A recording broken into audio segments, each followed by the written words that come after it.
Manajemen Pelayanan Publik dan Pengaduan Masyarakat pada Cabang Dinas Pendidikan Wilayah 8 Provinsi Jawa Barat yang bertempat di Jalan Pendidikan Nomor 7, Desa Cibiruetan, Kecamatan Cileunyi, Jawa Barat 40625.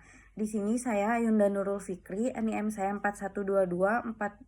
41224231100251, Prodi S1 Manajemen. Saya akan menjelaskan beberapa pemaparan kegiatan di slide-slide berikutnya. Slide yang pertama, latar belakang. Dinas Pendidikan Wilayah 8 Jawa Barat merupakan salah satu unit pelaksana teknis di bawah Dinas Pendidikan Provinsi Jawa Barat, memiliki peran penting dalam pendukung sektor pendidikan. Fungsi utama dinas ini mencakup pelayanan administratif pendidikan dengan memberikan layanan administratif seperti legalisir ijazah, pengelolaan dokumen pendidikan, pembaruan data siswa, dan pemrosesan berbagai dokumen yang berkaitan dengan kebutuhan pendidikan, pengawasan sekolah menengah, dan mengawasi pelaksanaan pendidikan tingkat SMA atau sekolah menengah atas, sekolah menengah kejuruan, dan sekolah luar biasa.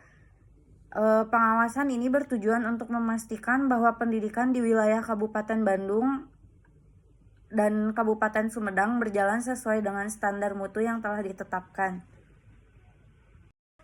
Berikut adalah profil instansi cabang dinas pendidikan wilayah 8 Provinsi Jawa Barat.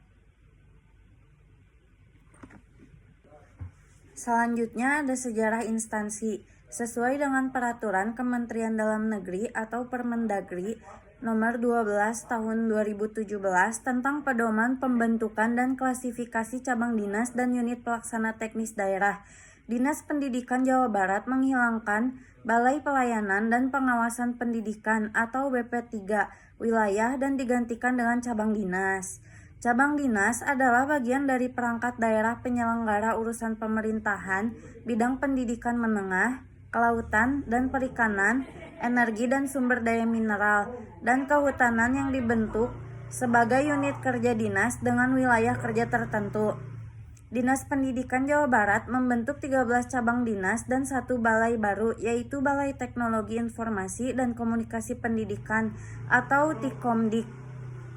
Perbedaan antara balai dengan cabang dinas adalah balai bertugas sebagai unit pelaksana teknis, sedangkan cabang dinas melaksanakan sebagian fungsi dinas, sehingga kewenangan dinas didedikasikan sebagian ke cabang dinas. Lalu visi misi pada cabang dinas wilayah 8 Provinsi Jawa Barat, yaitu visinya terwujudnya pendidikan maju di Jawa Barat guna membentuk SDM yang berkarakter, cerdas, mandiri, dan menguasai iptek dan berbasis budaya Jawa Barat. Misinya yang pertama, meningkatkan sistem dan tata kelola atau manajemen pendidikan yang maju. Yang kedua, mengembangkan pendidikan karakter berbasis keluarga dan masyarakat. Yang ketiga, meningkatkan layanan pendidikan bermutu yang merata dan terjangkau untuk semua. Yang keempat, meningkatkan layanan pendidikan berbasis kewirausahaan dan produksi. Yang kelima, meningkatkan layanan pendidikan untuk pembiasaan dan penguasaan iptek. Yang terakhir ada mengembangkan layanan pendidikan berbasis budaya. Selanjutnya ada tugas pokok dan fungsi cabang dinas wilayah 8 Provinsi Jawa Barat.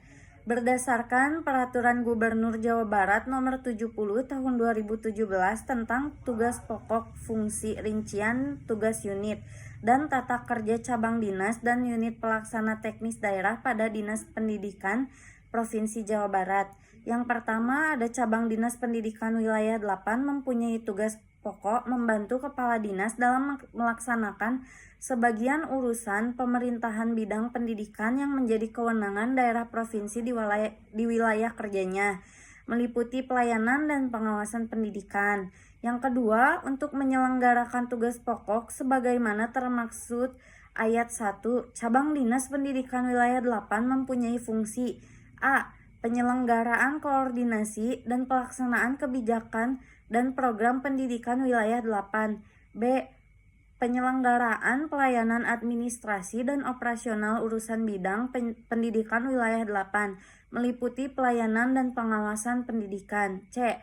penyelenggaraan koordinasi dan pelaksanaan evaluasi dan pelaporan pendidikan wilayah 8. D. Penyelenggaraan fungsi lain sesuai dengan tugas pokok dan fungsinya. Selanjutnya ada struktur organisasi. Susunan organisasi cabang dinas pendidikan wilayah 8 sebagaimana dimaksud pada ayat 1 terdiri atas kepala, subbagian tata usaha, seksi pelayanan pendidikan, seksi pengawasan pendidikan, dan kelompok jabatan fungsional. Bisa dilihat pada gambar tersebut. Aktivitas magang yang dilakukan praktikan. Waktu pelaksanaan praktik magang yang telah dilaksanakan pada tanggal 21 Oktober 2024 sampai dengan 21 Januari 2025. Hari dan jam kerja adalah dari hari Senin sampai Jumat dengan jam kerja mulai dari jam 8 sampai jam 16.00. Adapun jadwal pelaksanaan praktik kerja lapangan adalah sebagai berikut. Bisa dilihat ya pada gambar berikut. Pelaksanaan kerja. Pelaksanaan kerja yang dilakukan praktikan selama 3 bulan di kantor cabang Dinas Pendidikan Wilayah 8 Provinsi Jawa Barat pada bagian layanan publikasi dan pengaduan masyarakat. Berikut penjelasan pelaksanaan tugas yang dilakukan praktikan. Yang pertama ada melakukan pencatatan dan penerimaan tamu. Berikut ada foto buku tamunya ya, bisa dilihat. Terus kemudian ada pendataan pengaduan dari satuan pendidikan seperti SMK, SMA, SLB Kabupaten Bandung, dan wilayah Kabupaten Sumedang. Selanjutnya, praktikan juga melaksanakan seperti melayani pengurusan ijazah terkait legalisir, proses penanganan data ijazah seperti kesalahan terhadap data peserta didik, beberapa persyaratan yang harus dilampirkan terkait legalisir ijazah seperti fotokopi KTP, ijazah asli, fotokopi ijazah yang akan dilegalisir dan harus sudah dilegalisir oleh pihak sekolah terlebih dahulu. Selanjutnya ada SPTJM, materai 10.000, fotokopi leger, buku induk dari sekolah yang sudah dilegalisir oleh pihak sekolah terlebih dahulu. Kemudian ada beberapa syarat yang harus dilampirkan jika kehilangan ijazah. Yang pertama ada fotokopi KTP, surat keterangan kehilangan dari kepolisian, surat pertanggungjawaban mutlak, terus fotokopi ijazah, materai 10.000, fotokopi leger buku induk dari sekolah yang sudah dilegalisir oleh pihak sekolah. Hampir sama sebetulnya sama yang sebelumnya persyaratannya. Yang terakhir, kalau data-data persyaratan yang harus dilampirkan jika kesalahan data pada peserta didik pada ijazah. Yang pertama, fotokopi ijazah dan ijazah aslinya harus dibawa. Yang kedua, fotokopi KTP, akta lahir, kartu keluarga, materai 10.000, fotokopi leger buku induk dari sekolah yang sudah dilegalisir oleh pihak sekolah terlebih dahulu. Kemudian harus ada surat dari desa yang menerangkan bahwa kesalahan data tersebut itu bahwa benar. Selanjutnya ada analisis kendala yang dihadapi oleh praktikan. Yang pertama, penggunaan sistem manual pada pencatatan buku tamu yang bisa disebut kurang modern, sehingga pencatatan buku tamu dapat menghambat waktu. Yang kedua, kurangnya sosialisasi berkala terkait informasi seputar beberapa layanan yang tersedia di kantor cabang Dinas Pendidikan Wilayah 8 Provinsi Jawa Barat. Ada juga beberapa cara mengatasi kendala yang dihadapi. Yang pertama, meningkatkan fasilitas kerja. Yang kedua, meningkatkan kualitas sarana dan prasarana. Yang ketiga, mengoptimalkan program. Yang keempat, mengikuti digitalisasi modernisasi.